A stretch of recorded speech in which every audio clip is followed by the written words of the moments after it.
My husband hid his mistress from me for 12 years. She texted me, "We are expecting a baby. Your husband chose me." I quietly typed one word back. An hour later, she was standing on the doorstep of our home and, "Good day, dear listeners. It's Briella again. I'm glad you're here with me. Please subscribe to my channel and like this video, and also let me know in the comments which city you're listening from. That way I can see how far my story has traveled. My name is Claire Merritt, and for 12 years I believed I had the life most women only dream about. We lived in a pale yellow house on Sycamore Lane in a suburb of Columbus, Ohio. The kind of street where neighbors wave from their porches and kids ride bikes until the streetlights come on. Daniel and I had been married for 14 years. He was a structural engineer. I was a high school English teacher. We had a golden retriever named Biscuit, a vegetable garden in the backyard that never quite worked out the way I planned, and a daughter, Lily, 10 years old with her father's dark eyes and my stubborn chin. From the outside, we were the Merritts. Steady, solid, boring in the best possible way. I loved my life. I want to say that clearly because what came after can make it sound like I was blind or foolish or weak. I wasn't any of those things. I was simply a woman who trusted her husband.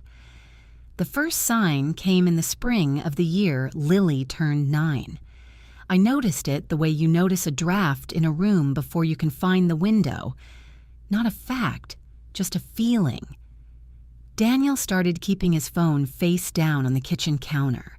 He'd always been relaxed about his phone, left it on the couch, forgot it in the car, handed it to Lily to play games on road trips. But suddenly, it was always within reach, always face down, always with the volume low. I told myself, work stress. He'd just taken on a new bridge project in Indiana. Long hours, high stakes. It made sense. Then came the business trips. Daniel had always traveled for work, maybe 4 or 5 times a year. But starting that spring, the trips became more frequent. 7, 9. Eventually, nearly every month. He'd return tired in a way that seemed deeper than exhaustion, a kind of tiredness behind his eyes that sleep didn't fix. And he'd bring me small gifts, a scarf from Chicago, a box of chocolates from Pittsburgh, things that felt less like affection and more like payment. Did I confront him? No, not then. Because confrontation requires certainty, and I had none. I had instincts and a racing heart at 2 a.m. Those don't hold up in court. Those don't hold up in a marriage either, not without proof. I watched him instead. I became, without realizing it, an observer of my own husband. I noted when he laughed at his phone. I noted the new gym bag he'd bought without mentioning it. I noted the way he answered my questions about his trips with a certain smooth efficiency. Too many details or not enough, but always delivered without hesitation, as if practiced. Liars, I would later learn, rehearse the story, not the emotion. Our intimacy changed, not dramatically. Nothing about this was dramatic. That's the cruelest part. He didn't pull away entirely. That would have been easier to name. Instead, he became present in body and absent in everything else. When I reached for him in the dark, he was there, but he wasn't. The difference between those two things is a kind of loneliness that has no clean word. The second year of suspicion was the hardest because I began to doubt myself. Maybe I was becoming one of those women, paranoid, insecure, poisoning something real with imaginary fears. I started therapy. I talked about anxiety, about my own childhood, about fear of abandonment. My therapist, a quiet woman named Dr. Paula Reeves, listened carefully. She never once told me I was imagining things. Looking back, I think she saw what I couldn't. Lily's birthday was in October. We threw her a party in the backyard, pink balloons, a store-bought cake shaped like a horse, 20 screaming 9-year-olds. Daniel was wonderful that day, present, laughing, chasing kids around the yard. I took a photo of him with Lily on his shoulders and thought, I was wrong. I made this all up. This man loves us. I put my phone on the picnic table and turned to cut the cake. When I looked back, I had a new message. The contact name was blank, just a number I didn't recognize. I opened it the way you open something you don't know is dangerous.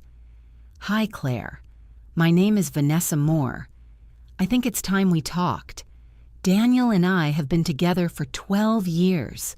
We are expecting a child. He has chosen me. You should know the truth. I read it 3 times standing at my daughter's birthday party, with Happy Birthday still playing on someone's phone nearby and frosting on my hands. I set my phone face down on the table. 12 years. Our entire marriage. I looked across the yard at Daniel, who was helping Lily pin the tail on the donkey, laughing at something she said. He had no idea. Or, and this took my breath away, he did know and was waiting. I excused myself, walked to the downstairs bathroom, locked the door, and sat on the edge of the tub for 4 minutes. Then I washed my hands, dried them on the hand towel, looked at myself in the mirror, and typed back one word. When? I returned to the party and finished serving the cake. That night, after Lily was in bed and Daniel was watching the game downstairs, I sat at the kitchen table with a glass of water I didn't drink and did the accounting. Not the emotional accounting. That would come later, in pieces, for months. I mean the practical one. The kind no one prepares you for when you get married in a white dress and believe in forever. I'm a teacher. I think in lists and rubrics and organized consequences, so I made a list. The house on Sycamore Lane, purchased together in 2013, mortgage in both names, current market value approximately $340,000, a shared asset, contested in divorce. Lily, 10 years old, emotionally attached to both parents. Any custody battle would be fought in a courtroom where lawyers would pick through our lives like forensic anthropologists.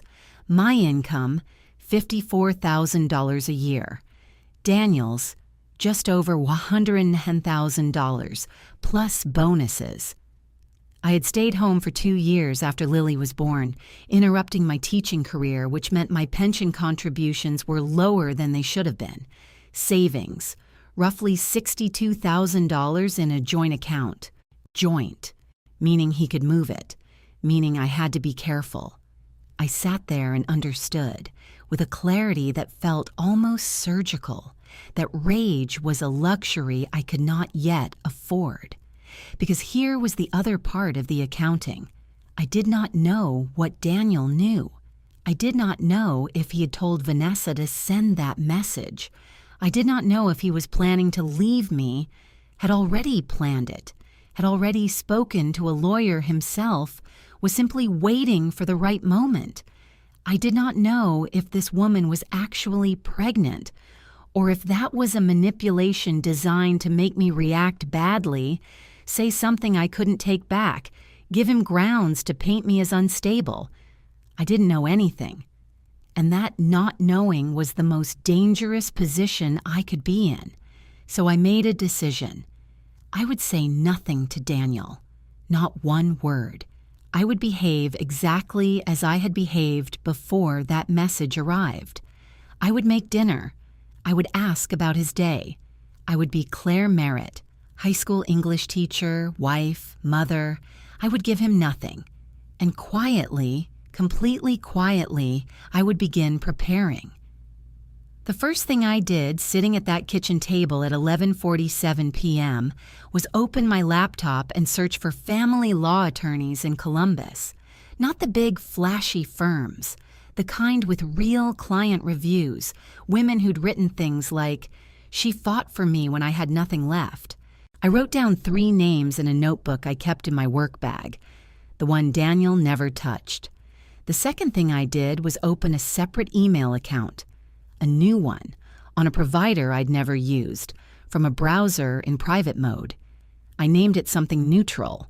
I saved the login information in my work notebook under a fake student's name. The third thing I did was open a new document in that email's drafts folder and begin writing down everything I remembered.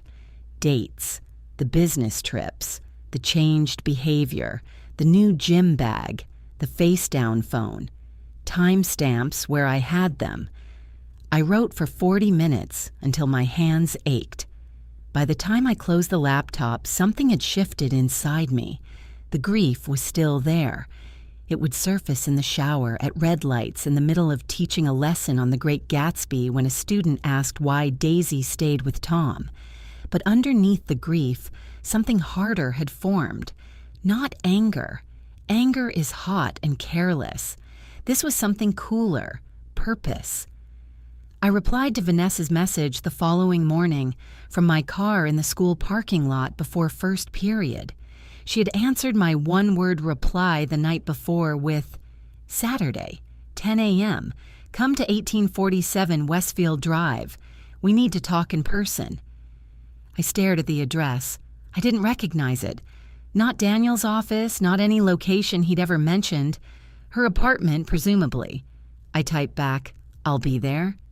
Then I deleted the messages from my phone and blocked her number, because whatever conversation was going to happen between us would happen on my terms, not in a text thread she could screenshot and hand to a lawyer. Friday evening, I told Daniel I needed to take Lily to a Saturday morning birthday party across town. He said fine, barely looking up from his laptop. Of course he said fine. He had no reason to expect anything different from me. I was, as far as he knew, still completely in the dark.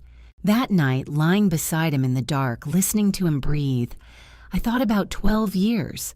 I thought about every trip I'd packed his suitcase for, every meal I'd cooked when he came home tired, every time he'd kissed me on the forehead and said, "You're my whole world, Claire." A man who could do this for 12 years was not a man I had ever truly known. And that, not the betrayal itself, but the revelation of how thoroughly I'd been deceived, was the thing that made me certain. I was not going to cry my way out of this. I was going to think my way out of it. On Saturday morning, I dropped Lily at my sister Beth's house. No birthday party, of course, and drove alone to 1847 Westfield Drive. I had a small recorder in my coat pocket. I had a list of questions, and I had learned in 12 years of teaching literature that the most important thing you can do before any confrontation is know the story better than the person you're confronting. I rang the doorbell. The woman who opened the door was not what I expected. I don't know what I'd built in my head. Something calculated, perhaps. Cold. The kind of woman you could point to and say, "That's the villain." But Vanessa Moore was 34, soft-faced, with tired eyes and a small, unmistakable curve at her belly. She was wearing a gray cardigan and holding a mug of tea. She looked, honestly, like someone who taught yoga on weekends. She looked like someone who could have been my friend. She stared at me for a moment. Then she stepped back and said, "Come in." Her apartment was on the second floor of a building in Clintonville. Nice enough, hardwood floors, plants on the windowsill, a basket of baby clothes on the couch that I made myself look at and then look away from. There was a framed photo on the bookshelf. Daniel, smiling. Younger than I'd expected.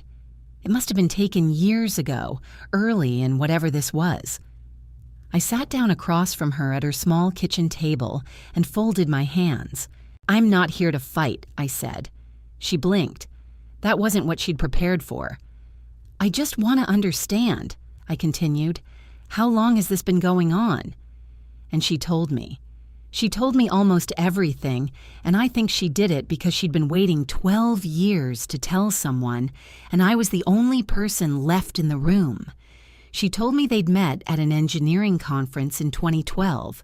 She told me Daniel had said our marriage was over, had been over for years, and that he was staying for Lily's sake, but that he was going to leave.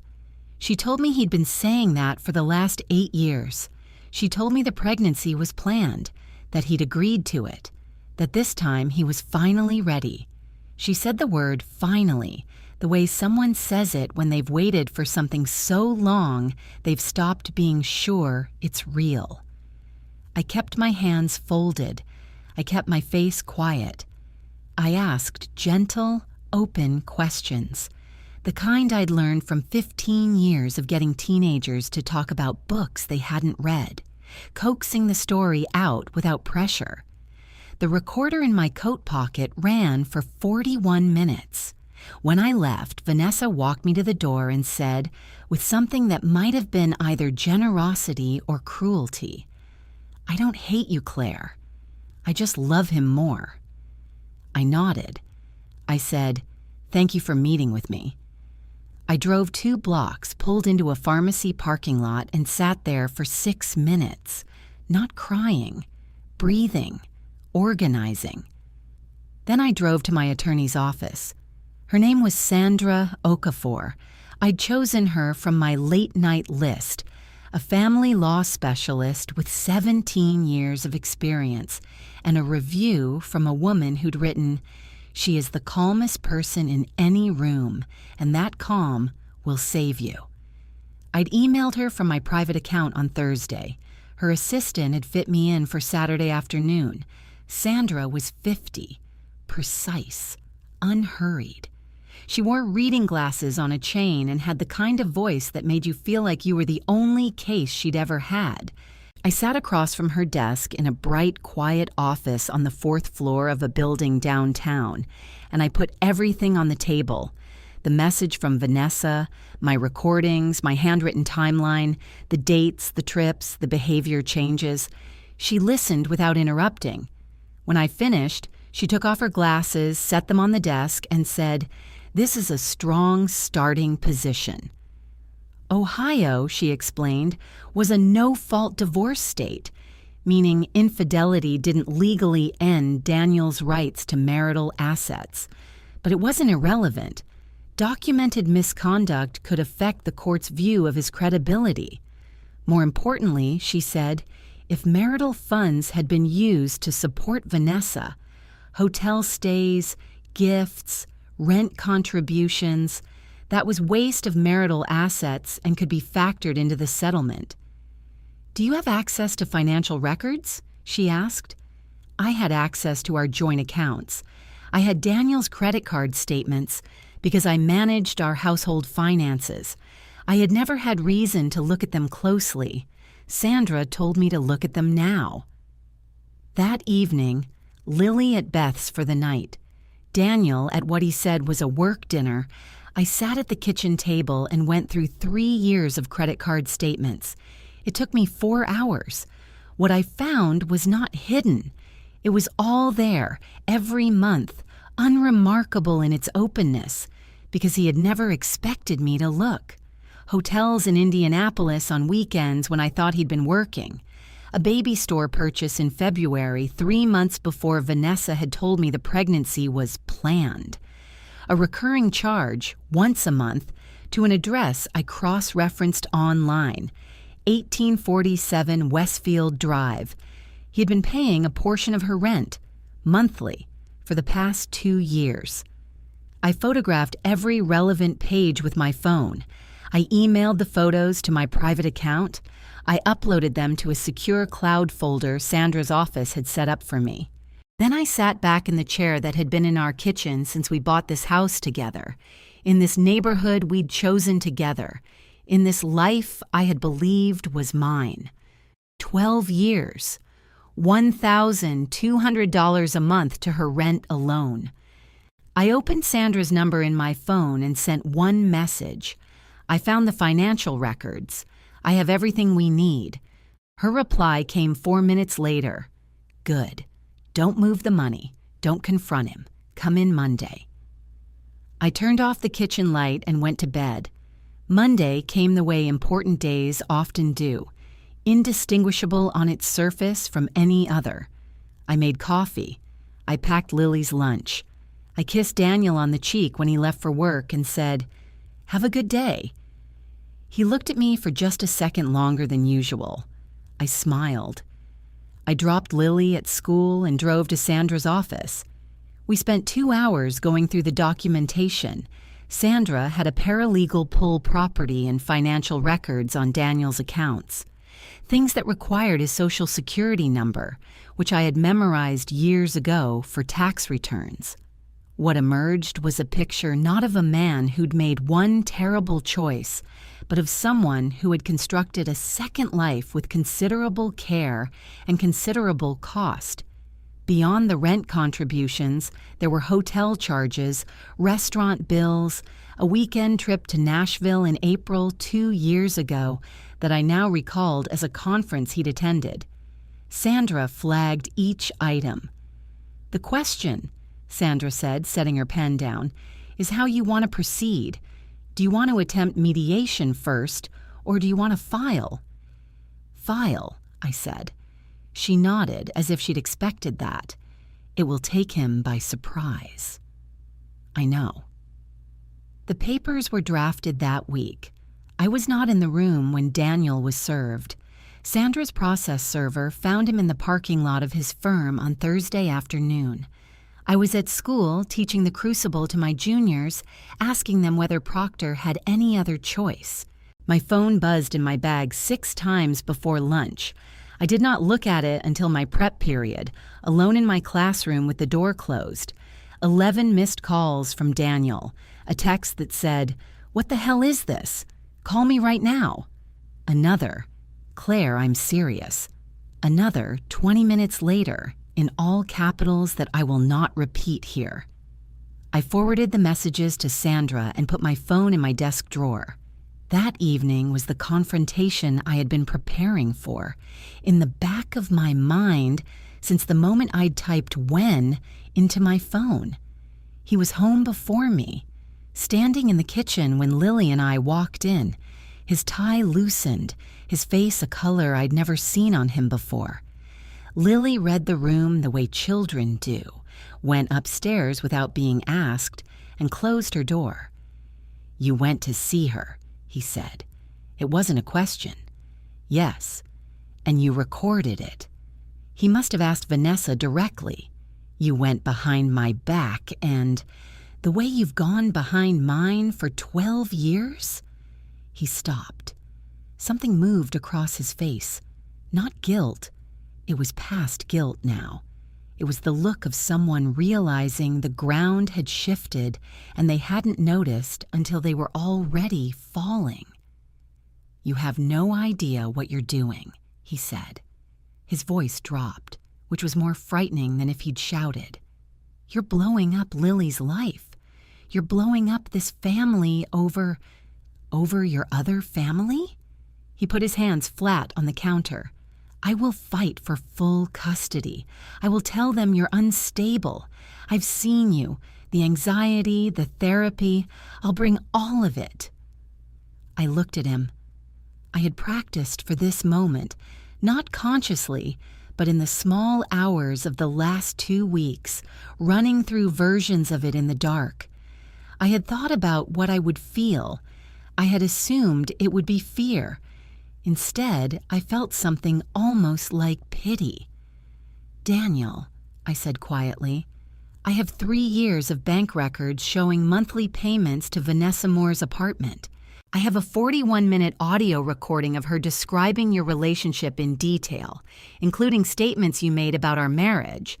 My attorney has copies of all of it. The court will also note that you have a pregnant girlfriend and have been financially supporting her while filing joint taxes with me. If you want to litigate custody on the basis of my anxiety, I encourage you to try." The silence that followed was the loudest thing I had ever heard in that kitchen. "Get out of this room," I said. "Sleep in the guest room. And do not speak to Lily about any of this until we've agreed, in writing, on how to do that together." He left the kitchen. I stood at the counter for a moment, then I opened the refrigerator and started making Lily's dinner. Pasta, her favorite. I called her down at 6:30 and we sat at the table and she told me about a conflict with her best friend at recess. And I listened, asked questions, helped her think it through. After she went to bed, I poured myself one glass of wine and allowed myself to feel, for exactly as long as the glass lasted, everything I'd been holding back. The grief came, the rage came, the humiliation, the particular scalding shame of having been deceived by someone who slept beside you and said I love you and meant someone else. I felt it all. I gave myself the glass, and when it was empty, I washed it, dried it, put it back in the cabinet. That weekend, Beth took Lily. I took 3 days. I drove to a small inn in Hocking Hills, 2 hours south, where there was no cell signal and a creek outside the window. I slept 9 hours a night. I walked in the woods. I brought a novel I'd been meaning to read for years. I came back knowing exactly what I was doing and exactly why. I came back from Hocking Hills on a Tuesday morning with mud on my boots and something settled in my chest. The house was quiet.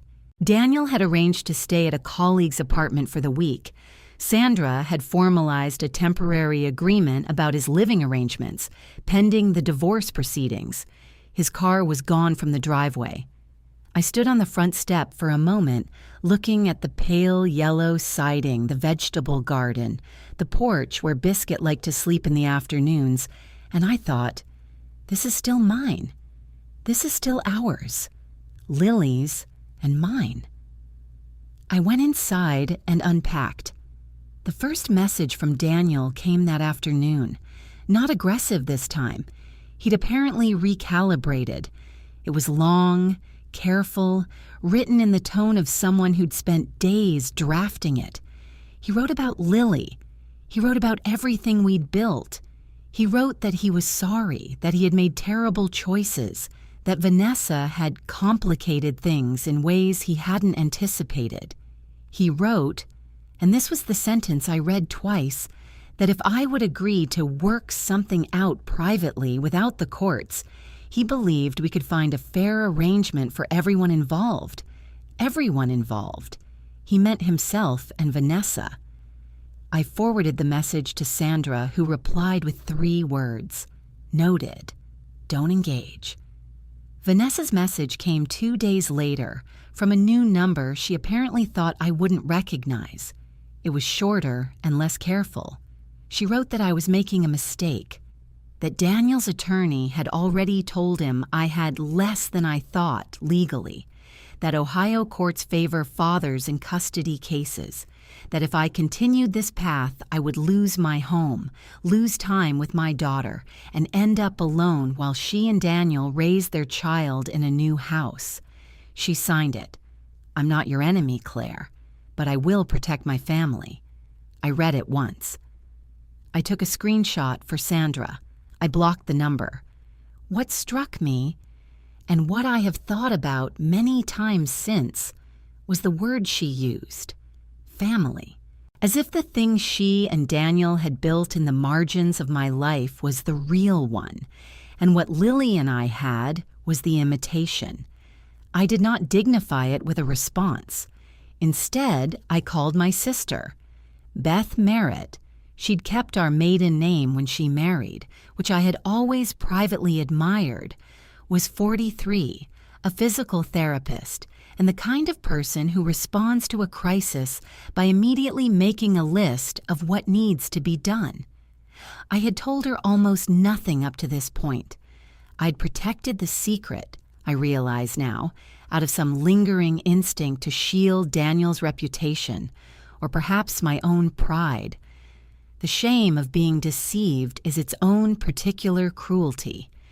It makes you want to hide the very wound that most needs air. I drove to Beth's house on a Wednesday evening. Lily was at a friend's. We sat at Beth's kitchen table and I told her everything.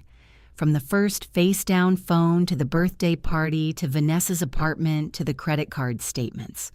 All of it, in order, without softening it. Beth listened. She didn't interrupt.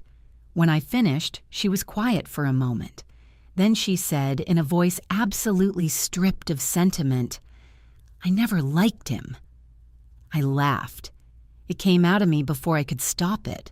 A real laugh, startled and slightly ragged.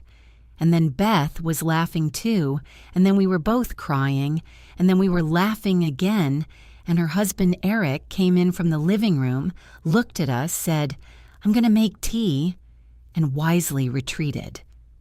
That night changed something. Having another person hold the weight of it, someone who knew me before Daniel, who remembered who I was before the pale yellow house and the shared mortgage and the identity of being someone's wife, lightened the load in a way I hadn't known was possible. Beth connected me, through a colleague of hers, to a women's support group that met Thursday evenings at a community center in Bexley. It wasn't a divorce group specifically. It was for women navigating major life transitions, which I supposed covered it. I went the following Thursday, sat in a circle of folding chairs with 8 women I'd never met, and listened to a woman named Rosemarie, 61, describe rebuilding her career after 30 years of being told she was too old. I didn't say much that first night, but I went back the following week and the week after. There was something fortifying in those rooms that I hadn't expected. The recognition that I was not uniquely broken, not uniquely foolish for having trusted someone, not uniquely ruined. The women in that group had survived husbands who'd gambled away savings, bosses who'd stolen credit for their work, illnesses that had taken years. They were not victims. They were people who had been hurt and had decided methodically what to do next. I began to understand in that community center with its folding chairs and bad coffee that the version of me who had packed Daniel's suitcases and covered his absences and doubted her own instincts was not who I was. She was who I had slowly, quietly been worn into, and I was in the process of becoming someone else. Vanessa wanted me afraid. Daniel wanted me uncertain. Both of them were waiting for me to blink. I thought about that driving home from group on a Thursday evening with the windows down and the radio on. I didn't blink. They came on a Sunday. I knew they were coming. Daniel had texted to ask if he could stop by to talk, and I'd agreed, thinking it would be him alone. I had not anticipated Vanessa. She was with him when I opened the front door, standing slightly behind his shoulder in a cream-colored coat, her pregnancy now clearly visible. She held a small, wrapped box, a gift, I realized, for Lily. The move was deliberate, and I recognized it immediately for what it was, a prop. I looked at both of them standing on my porch on Sycamore Lane, and I said pleasantly, "Come in." We sat in the living room. I offered water. Neither of them took it. Daniel sat forward on the couch with his hands clasped, the posture he used in negotiations. I'd watched him do it with contractors, with neighbors, with Lily when she wanted a later bedtime. Vanessa sat beside him, one hand resting on her belly, saying nothing yet. Daniel began. He said he wanted to find a solution that worked for everyone, particularly Lily. He said the legal process was going to be painful and public and would hurt Lily most of all. He said he understood I was angry. He said the word angry the way people say it when they want to reduce something much larger to something manageable, and that he took responsibility for his actions. But he thought, if we could avoid the courts, if we could come to a private agreement, everyone would be better off. "What kind of agreement?" I asked. He had it prepared. He suggested I stay in the house but refinance it solely in my name, taking on the full mortgage. He suggested shared custody, week on, week off, which would eliminate any spousal support obligation on his part because our incomes would be deemed sufficient for our individual households. He suggested the joint savings be split evenly, 50-50, without any accounting for the money he'd spent outside the marriage. I listened to all of it.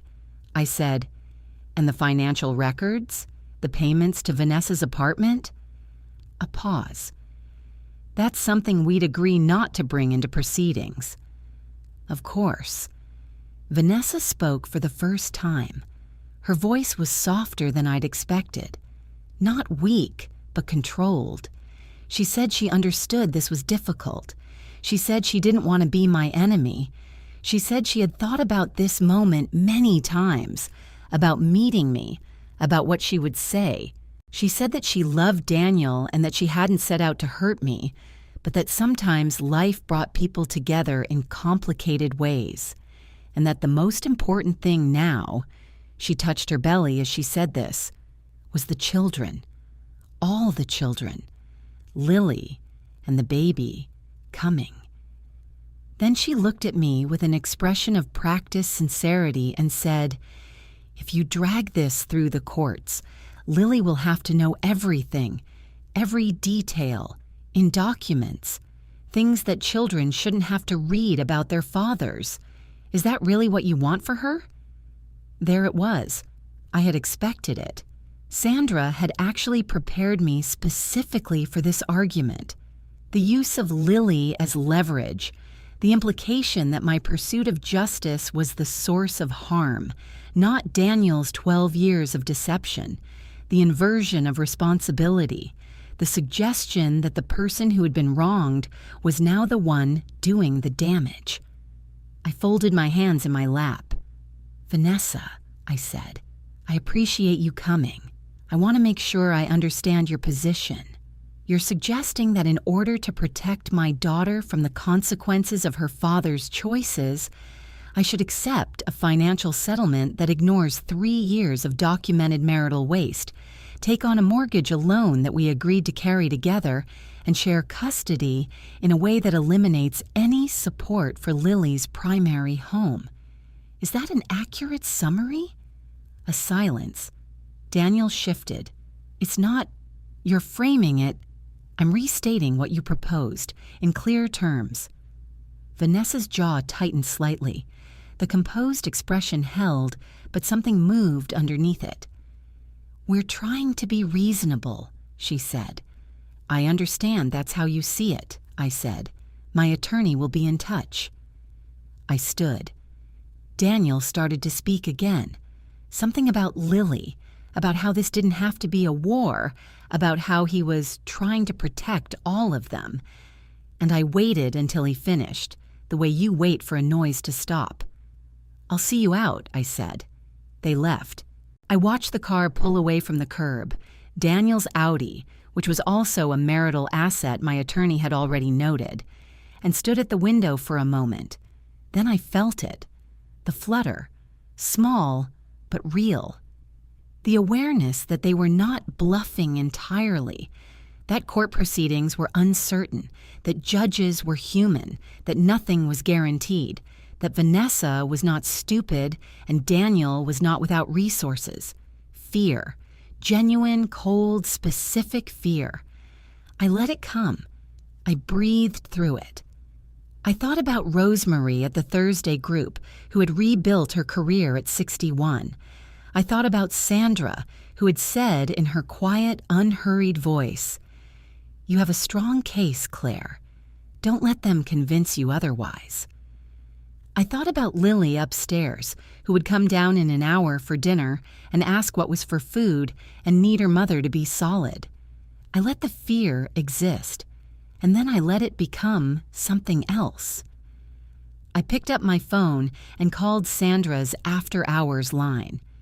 "They came to the house," I said. "I want to move forward, aggressively." The hearing was set for a Tuesday in February. It was not a trial.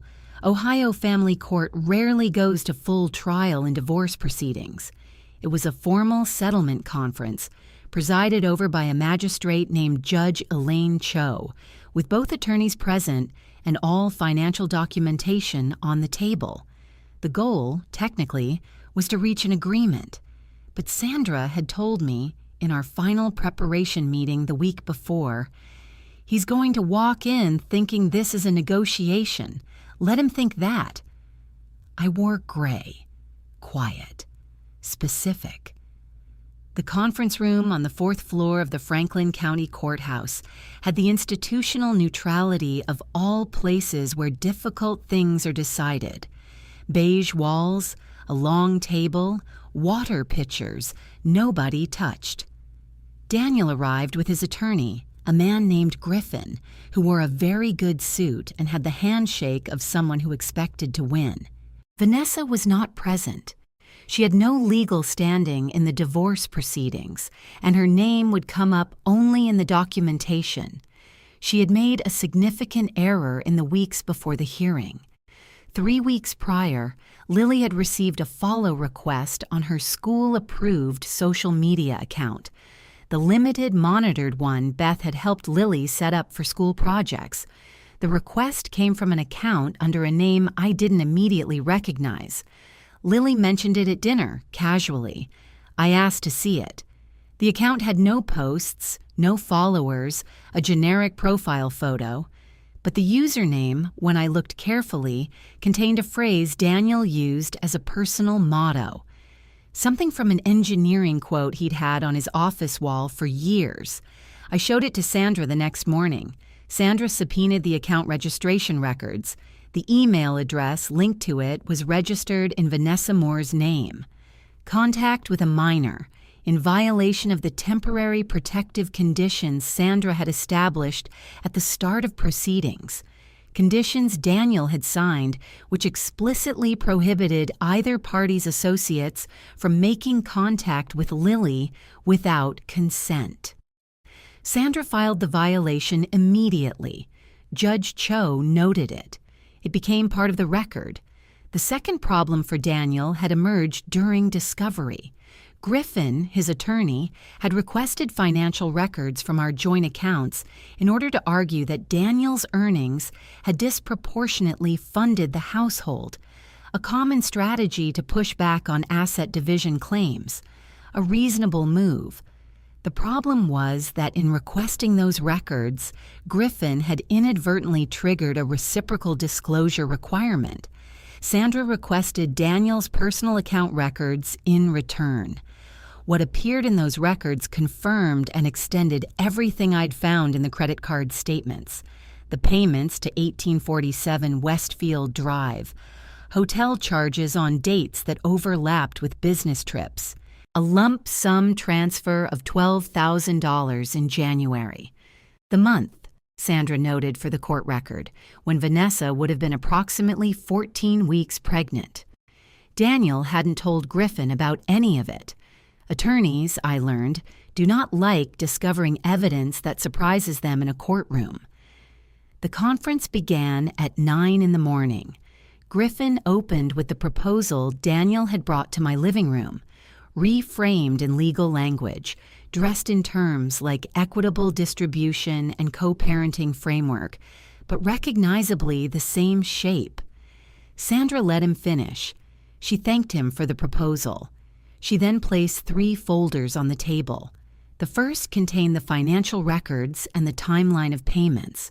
The second contained the audio recording from Vanessa's apartment, with a transcript attached and relevant sections flagged.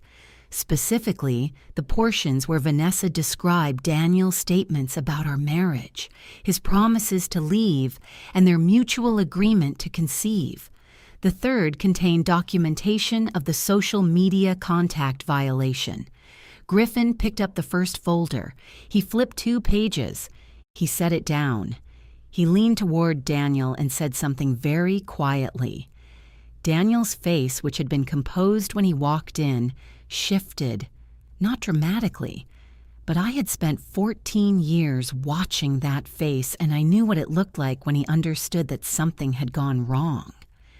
Magistrate Cho reviewed the folders in sequence, her expression giving nothing away. Then she said, "Mr. Griffin, I'd like to understand your client's position on the financial disbursements documented here." What followed was 20 minutes of Griffin attempting to explain the payments to Vanessa's apartment as personal expenditures within the bounds of his income, an argument that required him to simultaneously acknowledge the payments and minimize them, while the documentation on the table made minimization structurally impossible. He tried reframing. He tried the word informal. He tried personal arrangement. Sandra said gently, "The disbursements occurred within the marriage, from marital funds, over a 31-month period. The total documented is approximately $49,200. We are requesting this be considered waste of marital assets in the division." Daniel spoke without being asked. It was the first time he'd spoken directly, and I think Griffin would have preferred he hadn't. He said that the money had been a private matter that had nothing to do with Claire's claim on the house.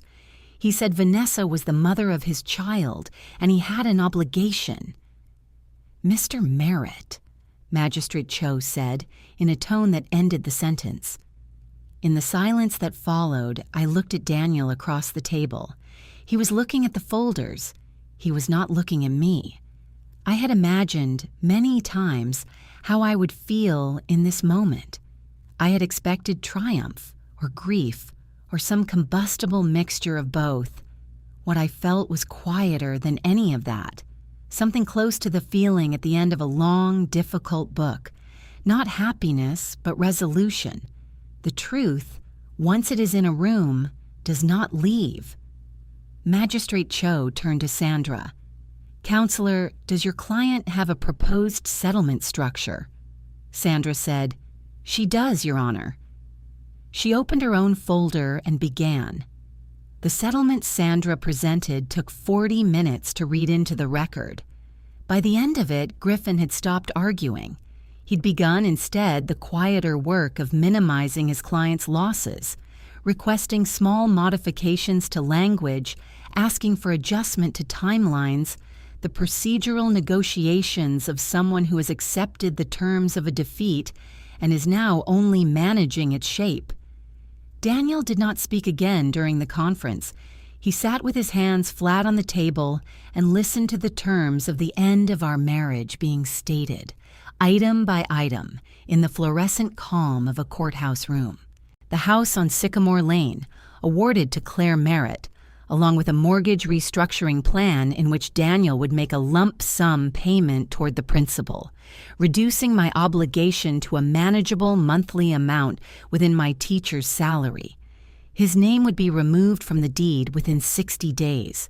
Marital assets, the joint savings divided, but with an additional compensatory award of $38,000 to Claire, reflecting the documented marital waste, the $49,200 in payments to Vanessa's apartment, reduced by a factor the magistrate deemed equitable, accounting for Daniel's income contributions. It was not the full amount. It was enough.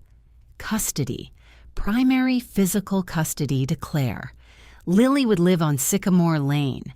Daniel would have Lily every other weekend and one evening per week, with provisions for holidays. Sandra had argued, gently but clearly, that establishing a pattern of primary residence with the mother of record, the parent who had maintained the family home, managed school logistics, and provided consistent care, was in Lily's demonstrated best interest. The documentation of Vanessa's social media contact violation had not been lost on Magistrate Cho. Spousal support, 3 years of monthly payments given the income differential and the disruption to my career during the 2 years I'd stayed home with Lily. Not indefinite. Enough. Griffin requested 2 modifications to custody language and a 6-month delay on the house deed transfer. Sandra accepted one, declined the other. Magistrate Cho made the final notation. Daniel signed. I watched his pen move across the signature line and felt, strangely, nothing dramatic. Not satisfaction in the way I had expected, not the clean, cinematic click of justice landing. Something more like the settling of a structure that has been under load for a very long time. The sound, not of winning, but of weight finally being put down. We did not speak when we stood to leave. Daniel walked out ahead of me with Griffin. I waited a moment, then walked out with Sandra, who touched my arm in the elevator and said, "You did well." That was enough. The 30 days that followed were not easy. Nothing about the practical dismantling of a shared life is easy, and I want to say that clearly, because the version of this story where everything snaps into place after the legal victory is a lie.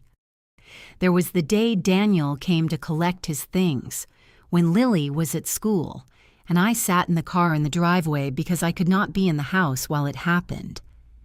There was the evening Lily came home from her first overnight with Daniel and was quiet at dinner in a way that broke my heart quietly, in a register she didn't need to see. There was the night I couldn't sleep and walked through the house at 2 a.m., wondering if I had done the right thing, and understanding when dawn came that right was not the operative word, necessary was.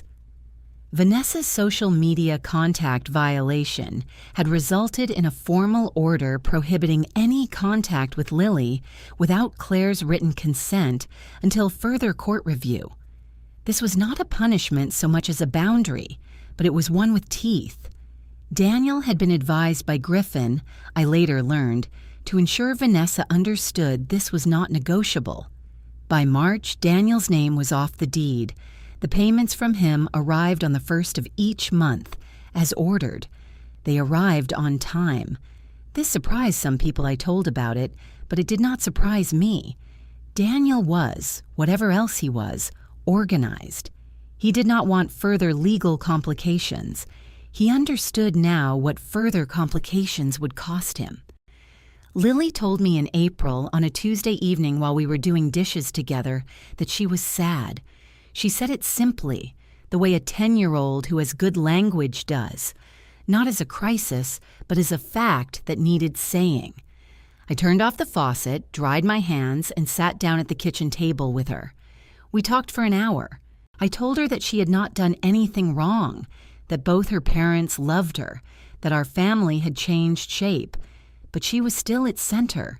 She asked, "Why did Daddy have another family?" I thought about how to answer that for a moment. Then I said, "He made a mistake, and he kept making it for a long time because he was afraid of the truth. But the truth came out anyway. That's what happens." She thought about this. Then she said, "It still hurts." "I know," I said. "It's going to for a while, and that's okay." She leaned her head on my shoulder. Outside, Biscuit was barking at something in the backyard. The vegetable garden was coming in. I'd planted early this year. There was light still in the windows at 7 o'clock. I held my daughter and did not try to make it not hurt. I let it be exactly as hard as it was, and I stayed. By the following autumn, the pale yellow house on Sycamore Lane felt like mine in a way it never quite had before. I repainted the hallway in October, a deep, warm white I'd been looking at in samples for 3 years, always putting off because it seemed like too much trouble. I did it on a Saturday while Lily was at a friend's, moving furniture myself, stepping back at 6 in the evening with a roller still in my hand and understanding that this was what ownership felt like. Not the mortgage, the color on the wall. The vegetable garden finally worked. The tomatoes came in thick that summer, and I brought them to the school supply drive, to Beth, and to my neighbor Margot, who had started coming over for coffee on Sunday mornings and become one of the most important people in my life. My teaching changed too. I started taking risks in the classroom, choosing harder texts, letting discussions go somewhere unplanned. My department head noticed. In January, she asked if I'd be interested in a curriculum development role, More responsibility, a title change, a modest salary increase. I said yes before she finished the sentence. Lily turned 11 in October and asked for a sleepover with 6 friends. I decorated the backyard with string lights and made pancakes at midnight and watched my daughter laugh with her friends and thought, this is the life. She still had hard weeks. We had a standing arrangement, a word she could text me if she needed to talk, and I would always make the space immediately. We talked. It was not perfect, but it was honest. And Daniel? I wasn't watching what happened to him with satisfaction. Mostly I wasn't watching at all. But these things reached me through mutual acquaintances, through what Lily mentioned in passing. And I think they're worth saying, because consequences tend to arrive regardless of whether anyone is watching.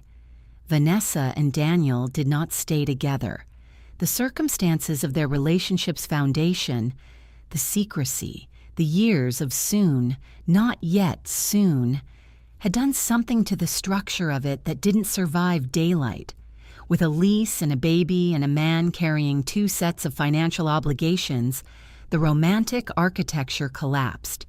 The baby, a boy born healthy in June, did not fix it. Babies rarely fix things that are structurally unsound. By the following spring, they were no longer living together. Vanessa was raising her son primarily alone, working part-time, managing on what Daniel contributed under a separate paternity arrangement. Her son was innocent. Her struggle was real. What I felt, if anything, was recognition. The relationships we build on unstable ground tend to fail. Daniel, financially, was stretched thin. Spousal support, child support to Vanessa, the lump sum toward the mortgage refinancing. His comfortable salary was doing more work than it had been designed for. He was not a villain to me anymore, just a person living inside his choices. Biscuit turned 5 and developed a hobby of stealing Lily's socks. I bought a new couch. I went every Thursday to the group in Bexley and eventually began facilitating some of the discussions myself. I was, in the most ordinary possible way, happy. Not the performed happiness of someone determined to prove they're fine. Just the quiet, accumulated fact of a life genuinely mine. A daughter who knew she was loved, a house I had painted myself, tomatoes in the garden. It was enough. It was, in fact, more than enough. What would you have done in my place? Leave a comment. I read everyone. And if this story stayed with you, share it with someone who needs it. Thank you for listening.